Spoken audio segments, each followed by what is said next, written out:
Hi, my name's Barb DeLosSantos. I'm from Adrian, Michigan, and I'm the owner of Barb's Homemade Soap and More.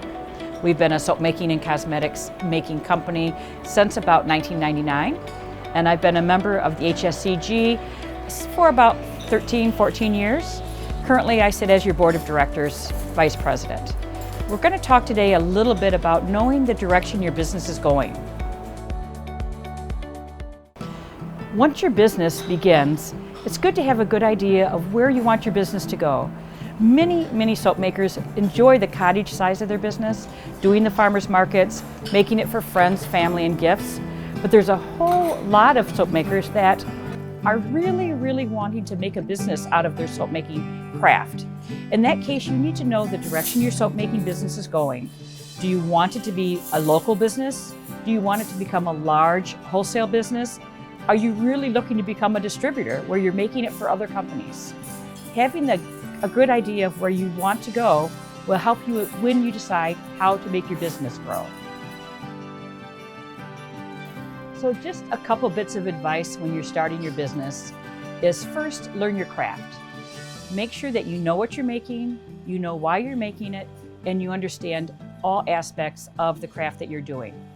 Once you've got your craft down, then you can kind of really decide where you want your craft to go. So farmers markets, small markets, you know that you can make a product in your home, you have the size you need to make a product, and you can retail at a farmer's market or a local activity. So if you're looking to just create product for a local farmer's market or friends and family, that can be done right from your home with no added investment. Once you're starting to grow, you may consider getting an off-site manufacturing facility to make your product, where you can make product in volume and have the inventory you would need to then support your wholesale account. Once you decide to contact wholesale accounts, find a market that fits what you're making. Know that niche market for your products. There are a lot of soap makers out there. Each soap maker can make a product that fits a certain niche. Just find out what it is. Create the product for them, not for everyone. When you're ready to maybe wholesale your products, once you decide how you want to wholesale, then make sure that you've got your product production costs down to a manageable amount so that you're making a profit. So take in consideration when you are pricing your product, everything that it goes into making that product. Your raw materials, your time and talent, your overhead as far as your working space, your payroll, make sure that you're paying yourself, insurance, membership fees. This sounds like a lot, but if you build these costs in early, and you know these costs early, you will be able to be set for when you decide to go wholesale. So that way, when you're ready to wholesale, you don't feel like you're giving away all your profit and all your labor is going for such a small amount of money. Build that wholesale price in early. So in addition to your wholesale account, you may want to white label or private label. This is like wholesale down 1 or 2 steps. Maybe you're not making 20,000 units or even 500 units, but you're making for boutique spas, gift shops that want to incorporate their own logo into the label on the product that you're making.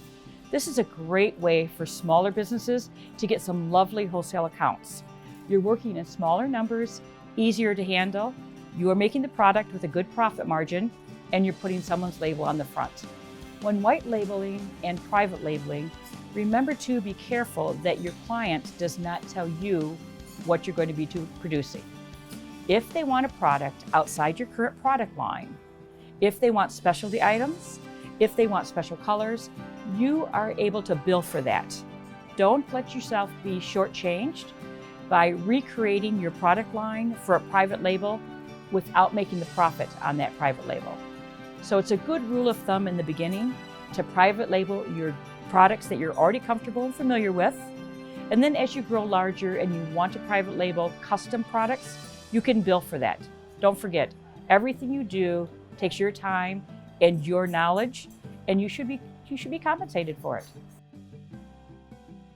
So now you've got your farmers markets, you've got your local markets, maybe a couple small consignment shops. And I know consignment can be an ugly word, but it's not. Just make sure that you know what you're doing and you have a comfortable contract and relationship with your consignment shop location. You've got your wholesale and your white label. Those are great for people in the beginning, in the middle. If you're getting into large scale production, that requires a whole new set of ideas. You really need to plan for that. Plan your budget, plan your service area, plan your manufacturing. If you are not ready to be producing 40,000 units, don't go there. I'm just saying you don't want to fail. You don't want to start out on a fantastic project and fail. Work within your limits, but plan for the future. Plan for something bigger. You may want to be the next supplier for Walmart or for Whole Foods. That's fantastic, but prepare for it. Common mistakes would lead you to fail and then would actually undermine your whole business concept. Now, the last stage, when it's time to exit. Knowing your exit strategy a little bit ahead of time. In my case, I've been making soap for 20 years. I started with 6 bars. I had the Marriott hotels for several years, and now I'm working towards my exit plan. I know that when I exit my industry, I want to be debt-free. I want to either sell my business as a freestanding business, or I want to just eliminate my business and dissolve it and sell off my equipment. I know which way I want to go, and it's a good idea for you to know the same. You cannot sell your business if you don't know what your business is worth. So keep an eye on the value of your business, know what you want, and know how to plan for your exit. There's a lot of ways to exit your business. And when you choose the way you want and you know where it's going to be, it will be less stressful and less demanding. You'll be able to prepare for it and be able to exit when you're ready to retire. I hope you've enjoyed this video. Be sure to check out the other videos in the HSCG Learning Library.